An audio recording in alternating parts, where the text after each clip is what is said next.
돈이 되는 경제 뉴스를 시작합니다. 아나운서 남국민입니다.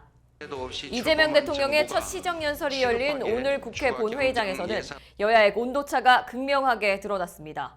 여당은 총리 인준안을 오는 30일 단독 처리할 가능성도 시사했는데 야당인 국민의힘은 대통령에게 후보자 지명 철회를 요구하는 한편 법사위원장과 예결위원장을 야당이 맡아야 한다는 기존 입장을 고수했습니다. 취약 자영업자들의 대출 연체율이 12년 만에 최고치를 기록했습니다. 한국은행이 발표한 2025년 상반기 금융안전보고서에 따르면 특히 저소득, 저신용 다중채무자로 분류되는 취약 자영업자들의 연체율이 급증한 것으로 나타났습니다. 국내 증시가 1년 11개월 만에 다시 40조 원을 돌파했습니다. 특히 코스피 지수는 3년 9개월 만에 3,100선을 회복했고 코스닥 지수도 800선을 넘으며 동반 상승세를 보였습니다. 이에 따라 증권사들도 잇따라 코스피 상단 전망을 상향 조정했습니다. 올해 1분기 국내 기업들의 성장세가 둔화된 것으로 나타났습니다. 한국은행이 발표한 2025년 1분기 기업 경영 분석에 따르면 반도체 수출 증가세가 꺾이고 중국산 저가 제품 공세가 이어지면서 나타난 것으로 분석됐습니다. 서울시가 도시정비사업 현장에 불필요한 규제 철폐에 속도를 내고 있습니다. 이번 규제 철폐에는 높이 규제 지역 공공기여 완화, 입체공원 조성시 용적률 완화, 역세권 준주거 종상향 기준 구체화 등 3종 규제 철폐안이 담겨 있습니다. 정치 소식입니다. 이재명 대통령의 첫 시정연설이 열린 오늘 국회 본회의장에서는 여야의 온도차가 극명하게 드러났습니다. 여당인 더불어민주당은 연설 중 13차례에 걸쳐 박수와 환호를 보낸 반면 국민의힘은 침묵으로 일관하며 냉랭한 분위기를 보였습니다. 이 대통령은 통합과 협치를 강조하며 경제와 민생 앞에 여야가 따로 있을 수 없다고 밝혔지만 국민의힘 의원들은 반응을 자제했고 이 대통령은 쑥스럽다며 직접 언급하기도 했습니다. 여당은 청문회 파행을 야당의 의도된 정쟁이라고 규정하며 총리 인준안을 오늘 30일 단독 처리할 가능성도 시사했습니다. 반면 국민의힘은 대통령에게 후보자 지명 철회를 요구했지만 이 대통령은 특별한 답변은 하지 않은 것으로 전해졌습니다. 이날 있었던 민주당과 국민의힘 원내대표 오찬 회동에서도 민주당은 추경 처리를 위해 27일 본회의 개최가 필요하다고 강조했지만 국민의힘은 법사위원장과 예결위원장을 야당이 맡아야 한다는 기존 입장을 고수했습니다. 정치권 일각에서는 최종 협상이 결렬될 경우 민주당이 예결위원장을 단독 선임한 뒤 나머지 상임위원장 선임은 추후로 미루는 방식으로 처리할 수 있다는 전망도 나옵니다. 하지만 민주당은 더 이상 지연하면 정쟁만 길어진다며 선임 절차를 강행하겠다는 입장입니다.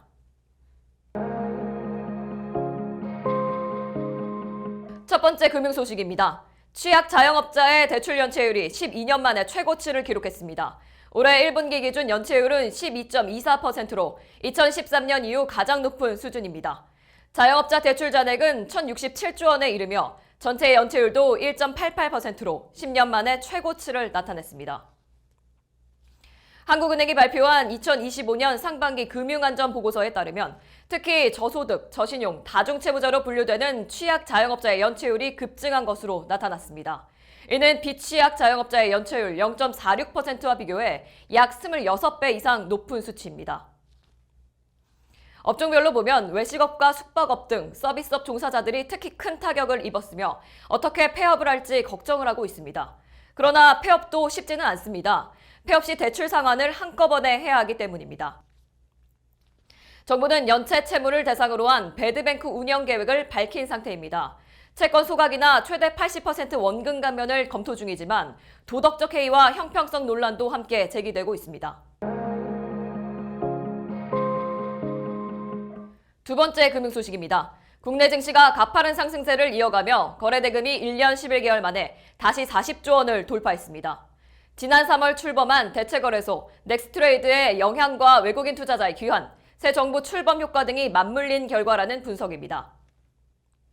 26일 한국거래소에 따르면 모두 합산한 국내 증시 거래대금은 43조 3,414억 원을 기록했습니다. 이는 2023년 7월 27일 이후 약 1년 11개월 만에 최고치입니다. 이러한 화랑세는 외국인 투자자들의 대규모 순매수가 견인하고 있다는 분석이 나옵니다. 외국인은 이달 들어 국내 증시에 5조 원 이상을 순매수했으며 특히 SK하이닉스, 삼성전자, 현대차 등 대형주에 대한 매수세가 강하게 나타났습니다. 산업 소식입니다. 올해 1분기 국내 기업들의 성장세가 둔화된 것으로 나타났습니다. 한국은행이 발표한 2025년 1분기 기업 경영 분석에 따르면 반도체 수출 증가세가 꺾이고 중국산 저가 제품 공세가 이어지면서 전체 매출 증가율이 2.4%에 그쳤는데요. 이는 지난해 4분기 3.5%보다 1.1%포인트 낮아진 수치입니다. 업종별로는 제조업 매출 증가율이 3.8%에서 2.8%로, 비제조업은 3.1%에서 1.9%로 각각 하락했습니다. 특히 기계, 전기전자 부문과 1차 금속 업종에서는 성장 둔화가 두드러졌고 중국산 저가 철강 제품이 국내 1차 금속 수출에 영향을 미친 것으로 분석됩니다. 반면 수익성 지표는 개선된 모습입니다. 기업들의 영업이익률은 전년 동기 대비 0.6%포인트 상승한 6%를 기록했고 세전순 이익률도 0.3%포인트 올랐습니다. 제조업과 비제조업 모두 수익성이 좋아졌으며 대기업과 중소기업 모두 영업이익률이 상승해 긍정적인 흐름을 보였습니다.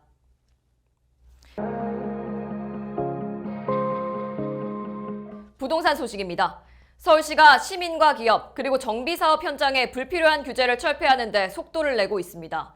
우선 청년 월세 지원 사업 신청 시 주민등록등본 제출 의무가 사라지고 도로 및 하천 편입 미지급용지 보상 신청 때도 토지 등기부등본 제출이 자율화됩니다. 또한 서울시는 전통시장 상인과 금융 취약계층을 대상으로 한 불법 대부 행위에 대해 집중 기획 수사를 실시해 고금리 일수대출과 미등록 대부 광고 등에 단속하는 한편 피해 예방 홍보에도 힘쓰고 있습니다. 신고자는 최대 2억 원까지 포상금을 받을 수 있습니다.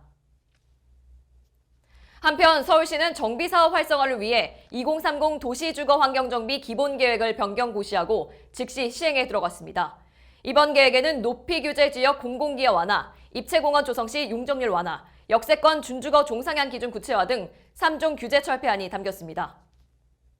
특히 고도경관지구, 문화재 보호구역 등 높이 규제를 받는 지역에 대해 용도지역 상향 시 적용하는 공공기여율을 완화해 그간 개발이 어려웠던 노후주거지 재개발에 숨통을 틔우고자 합니다. 또한 역세권의 사업성이 낮은 지역에 대해 준주거 지역 종상향 주체하에 지역별 여건이 맞는 맞춤형 지원을 추진할 계획입니다.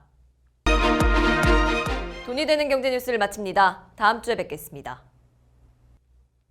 여러분들의 구독과 좋아요는 방송을 만드는 데 큰 힘이 됩니다. 많은 성원과 응원 부탁드립니다.